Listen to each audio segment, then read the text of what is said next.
बड़ा दुर्भाग्य है कि बीजेपी भारतीय जनता पार्टी को सिर्फ और सिर्फ अपनी पड़ी हुई है कि किस तरह से केवल वो सत्ता में बने रहें। जितना उन्होंने पिछले 10 वर्षों में देश को बेहाल कर दिया, शायद उस दिशा में थोड़ा प्रयास करते तो देश आभार निश्चित उनका बेच्चू कभी चौरा दीनदयाल जो हम लोग के कांग्रेस के समय के बनाए थे। एक भी जब प्रेशर बढ़ा विपक्ष का तो एक टेंट में बेच्चू मैदान के अंदर बना करके उसमें भी केवल घोटाले किए गए, इलाज कम लोग को मिला। टेंट में हॉस्पिटल बना करके कि प्रधानमंत्री का संसदीय क्षेत्र में मरीज ज्यादा हो रहे हैं तो टेंट में हॉस्पिटल बना के चला दिया। तो ये भारतीय जनता पार्टी इवेंट की पार्टी। लोकसभा चुनाव के बाद अब विधानसभा चुनाव की है बारी, लेकिन जहां बीजेपी 2024 चुनाव में अपने बेहाल हालत को सुधारने में लगी है तो वही विपक्ष अपनी एड़ी चोटी का जोर लगा रहा है यूपी से बीजेपी को खत्म करने को। इसी मुद्दे पर बातचीत करने के लिए हमारे साथ जुड़ चुके कांग्रेस के महानगर अध्यक्ष राघव चौबे जी, आपका बहुत बहुत स्वागत है नौका के समाचार में। 24 चुनाव में बीजेपी अपनी बेहाल हालत सुधारने में लगी पड़ी है तो विपक्ष पूरा एड़ी चोटी का जोर लगा रहे कि यूपी से बीजेपी को खत्म कर देंगे। यही तो सबसे बड़ा दुर्भाग्य है कि बीजेपी भारतीय जनता पार्टी को सिर्फ और सिर्फ अपनी पड़ी हुई है कि किस तरह से केवल वो सत्ता में बने रहें। जितना उन्होंने पिछले 10 वर्षों में देश को बेहाल कर दिया, शायद उस दिशा में थोड़ा प्रयास करते तो देश आभार निश्चित उनका व्यक्त करता। और मुझे लगता है कि अब बहुत देर हो चुकी है और आने वाले समय में जनता इनको सबक सिखाने का मन बना लिया है। और हर जगह लगभग हर जगह देखिए, कहीं अगर इन्होंने कहीं कोई जीत भी हासिल की, हरियाणा की जीत संदिग्ध जीत बनी हुई है और लगातार ये सिर्फ इनका प्रयास यही रहता है कि किसी तरह सत्ता हाथ से न निकलने पाए, उसके लिए कितनी भी कीमत चुकानी पड़े, वो अंतिम में वो पूरा भार देश के ऊपर ही आता है, देश के आम नागरिकों के ऊपर आता है। तो ये मैं इनसे यही निवेदन करना चाहूँगा कि थोड़ा देश के हाल और राज्यों के हाल को भी सुधारने का काम करें तो ज्यादा बेहतर होगा इनके भविष्य के लिए भी। क्या लगता है यूपी से बीजेपी खत्म हो रही थी, क्योंकि हाल ही में करोड़ों की सौगात भी बनारस को दे गए प्रधानमंत्री जी और आज सीएम का भी आज आने का है। देखिए, मुझे तो लगता है कि सीएम साहब हर 10 दिन पे बनारस का दौरा होता है और प्रधानमंत्री जी आते हैं, जब आते हैं तब हजारों करोड़ की, और जब इनके कार्यक्रम कोई तय होते हैं तो जो हम लोग खेल देखते हैं वो करीब 1200-1300 करोड़ से फर्स्ट डे से अखबार छापना शुरू करता है। 2 दिन बाद फिर कहेगा कि 2400 करोड़, फिर तीसरे दिन आते वो 3500 5000 करोड़ में कन्वर्ट हो जाता है। तो ये भारतीय जनता पार्टी का खेल है और वो भोले हमारे हम सब भोले बाबा के भक्त हैं। उसी तरह हमारे यहाँ काशी वासियों को सिर्फ छद्म और झूठा आश्वासन दे करके ठगने का काम निरंतर पिछले 10 वर्षों से कर रहा है। लेकिन जिस तरीके से संपूर्णानंद स्टेडियम का उन्होंने कायाकल्प किया, नाम बदला, कांग्रेस ने भी इस पे अपनी नाराजगी जताई है नाम बदलने पर। नहीं, नाम नाराजगी नहीं जताई, उस पर हम लोगों ने 3-4 स्टेप आंदोलन हुआ और आखिरी में स्थानीय बीजेपी के नेता और प्रशासन झुका और वहाँ पे पुनः वहाँ स्थापित हुआ। उसके लिए सभी काशीवासियों, और मैंने तो बयान भी जारी करके मैंने बोला, और उसमें काशीवासियों का सबसे बड़ा योगदान आप सब लोग का रहा। मीडिया के लोगों ने भी इसको पुरजोर रूप से हम लोग का साथ दिया और बहुत जल्द 3-4 दिनों में हम लोग को ये सफलता मिली।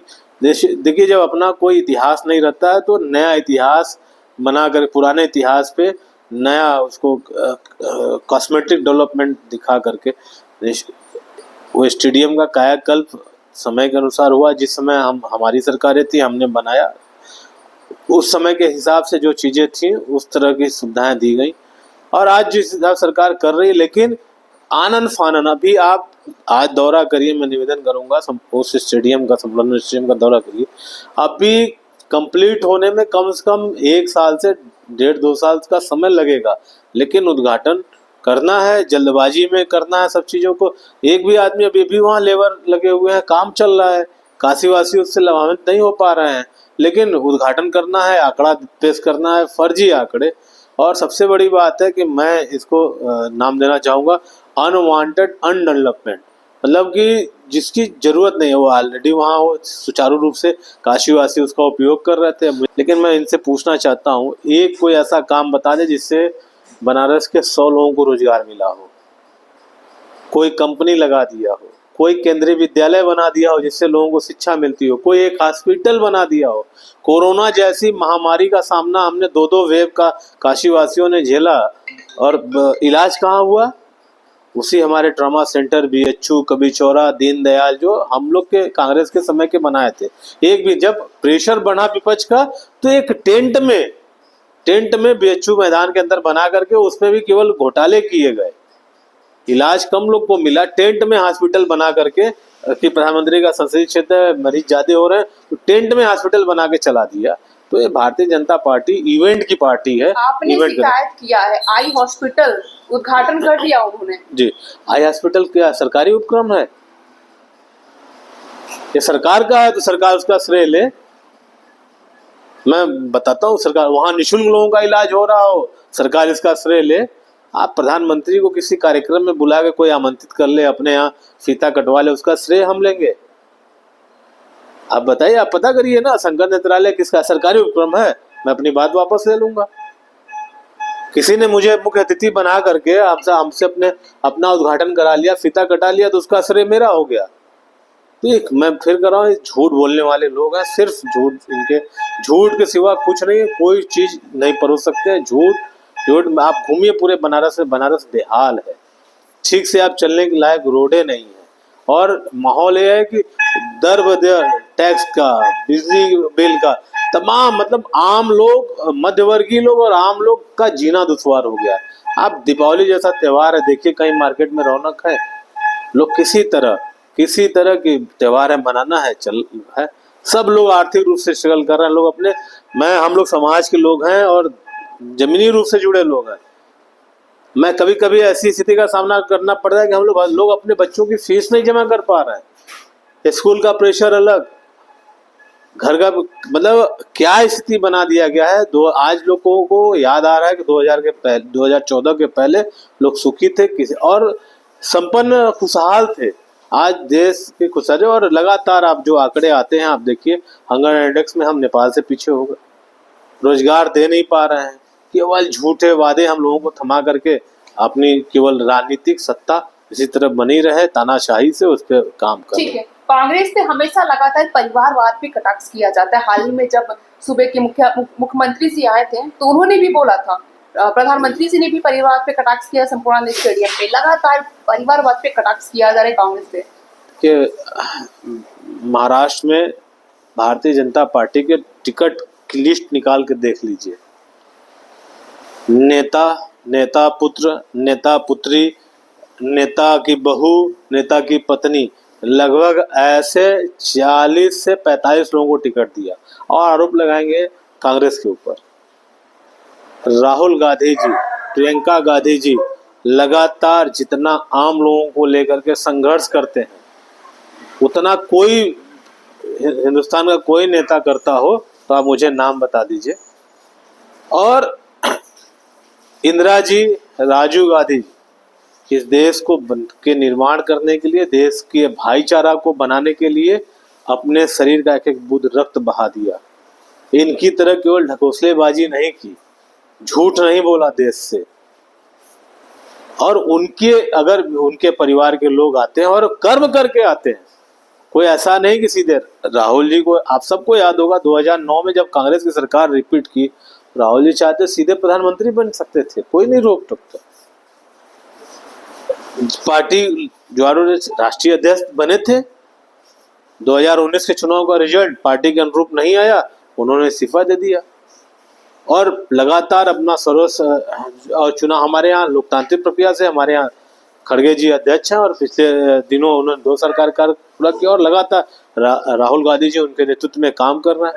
लगभग 10,000 किलोमीटर की भारत जोड़ो यात्रा कर चुके हैं, मेहनत कर रहे हैं ना, थोपे नहीं जा रहे हैं। आपने महाराष्ट्र चुनाव का नाम लिया, तो जिस तरीके से हरियाणा चुनाव में एक पोस्टर था, उसी तरह से महाराष्ट्र चुनाव में एक पोस्टर हो गया, बटेंगे तो कटेंगे, एक रहेंगे तो नेक रहेंगे, सुरक्षित रहेंगे। बस फर्क इतना है कि इस पर योगी के साथ वो फोटो है। तो क्या हरियाणा चुनाव के बाद महाराष्ट्र चुनाव में ये पोस्टर टंगलाएगी बीजेपी? देखिए, भारतीय जनता, मैं फिर बता रहा हूँ, भारतीय जनता पार्टी हर उपक्रम करती है जिससे वो सत्ता में बने रहे।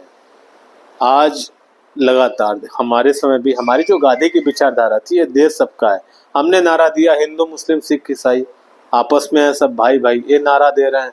मतलब मुसलमानों से नफरत करो,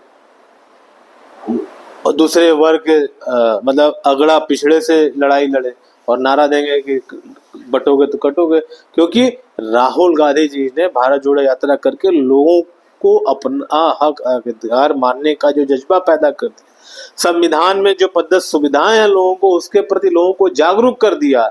और जब 2024 लोकसभा का चुनाव भारतीय जनता पार्टी को लगा कि अब हम देश को बुर्क नहीं बना पाएंगे, तो ये अंतिम प्रयास करके देख ले, महाराष्ट्र, झारखंड और आने वाले दिनों में और सारे चुनाव इनकी इस विचारधारा को माकूल जवाब दे करके इनको घर बैठाने का काम करेगा। वाराणसी से प्रियंका जी हैं, हरियाणा चुनाव का जवाब पलटवार प्रियंका जी दे पाएंगे, क्योंकि वाराणसी से पूजा पाठ भी किया गया और काफी उम्मीदें भी हैं प्रियंका गांधी जी से। प्रियंका गांधी जी लगातार उन्होंने जो भावुक अपील भी की, हम लोग जानते हैं, कांग्रेस से जुड़े हैं, शुरुआत से ही जुड़े हैं, कि पिछले 35 वर्षों से उन्होंने किस तरह से आदरणीय सोनिया गांधी जी, आदरणीय राहुल गांधी के क्षेत्र में गरीबों हकों को लेकर के काम किया है, सब लोग जानते हैं। 2019 में आप सब बहनों को याद होगा कि एक नारा दिया उन्होंने उत्तर प्रदेश में, लड़की हूँ लड़ सकती हूँ, और उसको उन्होंने 40% से ज़्यादा भागीदारी करा के उसको साबित भी किया।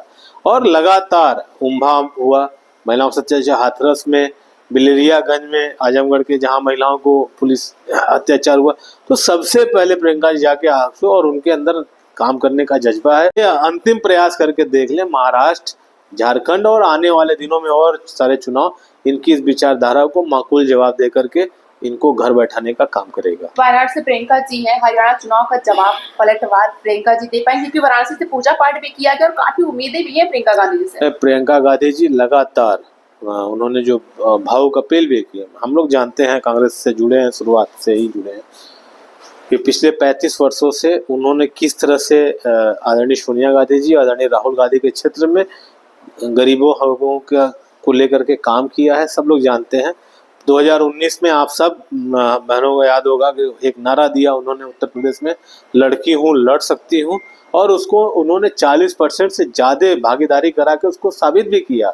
और लगातार उम्भा हुआ, महिलाओं से अत्याचार, हाथरस में, बिलरियागंज में, आजमगढ़ के जहां महिलाओं को पुलिस अत्याचार हुआ, तो सबसे पहले प्रियंका जी जाके आंसू और उनके अंदर काम करने का जज्बा है।